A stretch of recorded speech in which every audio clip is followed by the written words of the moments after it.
Hello and welcome to Behind the Box. Today we're going to share our 5 favorite intro games for new groups. That's right, and to do so, we've come up with a couple of criteria. So we wanted the games to be really fun, very, very quick to play, and extremely easy to learn. They only take a couple of minutes to actually learn the rules for each of them. So for our first game, we've kind of cheated, and we've done 2 games. So we've got Spyfall and Avalon. Now these are really similar games, which is why we've paired them together. One of them is a lot lighter, which is Spyfall. The other one's a bit heavier and a little bit more deceptive with Avalon. Now with Spyfall, the way it works, each person has a card. It'll either be a location or it'll tell you that you're the spy for this round. If you're the spy, you're trying to figure out the location. If you're not the spy, you're trying to figure out who the spy is, just through asking a series of questions. So you got to lie to your friends, you got to figure out what could be going on and deceiving people. It's a lot lighter, a lot quicker, a lot more straightforward. So if you're not into getting really aggressive with your friends as far as how much you're going to lie to them, this is a better game out of the 2. But if you don't mind that, then you might be more interested in Avalon. Again, it's a secret identity game, deception and deduction, really. You're broken up into 2 teams. Only the spies know who each other are, but the other good guys don't really. Depending on how you play, you might have variants thrown in there, but essentially that's the idea. You go on these missions and you vote if they succeed or fail, and essentially the spies want everything to fail, and the good guys want everything to succeed. But obviously everything's kind of hidden and secretive, and you're trying to convince people of your true goodness. Yeah. Even though you're really rotten underneath. This one plays in about 5 minutes. That one plays in about half an hour. And that one leads to a lot more arguments. So if your gaming group can handle that, I'd recommend Avalon over the 2 of them. But if you do want something lighter, this is probably the way to go. Yeah. Cool. So second game, I think we'll go a little bit more party game. Really would work with large groups. Basically monikers.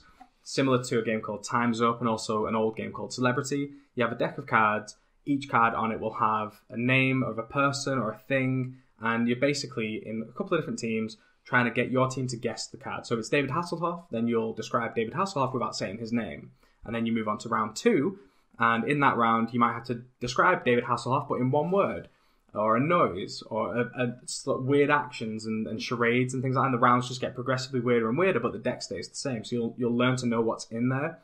The reason that we love this game is because it is so funny when something doesn't make sense, but it makes perfect sense in the context of the round that you're playing. So someone might not know who a person is, they'll describe them in the completely wrong way, and then later on, that becomes how people act out who that person is. So like all of a sudden, David Hasselhoff is a race car driver because someone didn't know who he was and described him that way earlier in the game.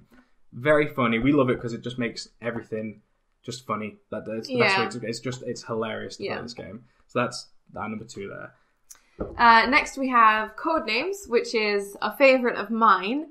I just absolutely love this game. It's so simple to learn. Essentially, you're cooperating with a team member. The teams are against each other, but you obviously have a teammate that you're cooperating with, and you're trying to give them clues to guess these words that are spread out in a grid in front of you. And you're trying to link them. Yeah, you're trying to link the words up so that one clue can identify several words. Basically, the first team that gets all of the words wins. It's super smart.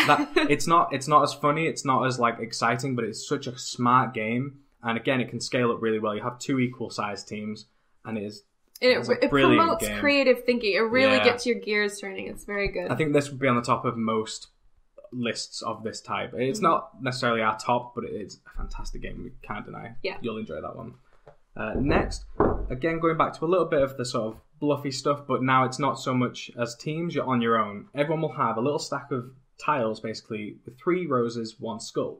The objective is to trick your friends into revealing skulls, basically. So you'll put a card face down, and then everyone else will do the same. You'll take it in turns, either adding to your stack or making a challenge. Doing so, basically saying, I can reveal X amount of roses without revealing a skull. If you do that twice, you win. This is, I think, plays up to 6 people, so it wouldn't work as well as bigger groups like the rest of them do. But if you love bluffing, if you love tricking your friends, and if you love games like poker and Liar's Dice, fantastic game. This is one of our most played games because it's so fast. Each round just doesn't take any time at all. And it's very portable too, so you can really take small, it on trips and things. Really, really great game. Mm-hmm. Next we have Telestrations. This game is hilarious. Anyone in this game can be funny. It's a game where the worse you are at it, the more funny it is. So essentially it takes the idea of Chinese whispers or Telephone, that childhood game where you've got something to communicate and then it goes through several people. And then it kind of couples that with Pictionary. Yeah. So you essentially draw a word or a phrase or something on your flip book and then you pass it to your neighbor and then they've got to try and figure out what you were trying to tell them and then flip it over and write that on their side. And then it carries on around the group. And then when it gets back to that person, it's usually something way different. It basically tells a story and it makes no sense. And I've never laughed harder than playing this game. My only negative to this is that if you have somebody that takes too long, they'll end up with a little backlog of things that they've got to work on. So it makes your turns take a little bit longer. You might wait for a while. But if you implement a timer, which I think comes in the box, or if you just have like a little house rule of how long you can take, then it'll be fine. But if you don't mind waiting, then you'll have a better time for it as well. Yeah. Hilarious game. Very Can't good. even begin to explain. It'll work in any group. Yeah, absolutely will. That was it. That was our 5/6 games. You might not agree with the list. Like we said, this is just our 5 favourite games. They're not the best games of all time for this category. And if you disagree, let us know. And if you have games you'd add to this list, then again, let us know. And we'll probably do similar things like this in the future where we'll revisit this sort of topic, look at them again. Maybe the next one we'll do will be a little bit of a step up next time we look at something like this. So going from Avalon to something a little bit heavier with the same sort of feel. If you want to learn anything else about these games, we'll make sure to link in the description below so that you can find out more information if you're curious and you want to add them to your gaming group. Yeah, we're going to try and do more of these, so if you want to follow along, then subscribe and we'll keep posting out different videos and different topics. So thank you very much and we'll see you soon. Bye. Bye. You want some lipstick? No, I'm good. What am I saying again? Oh, Jesus, that sounded really cheesy. Right, so let's see. We haven't actually said what the games are. Oh, sorry.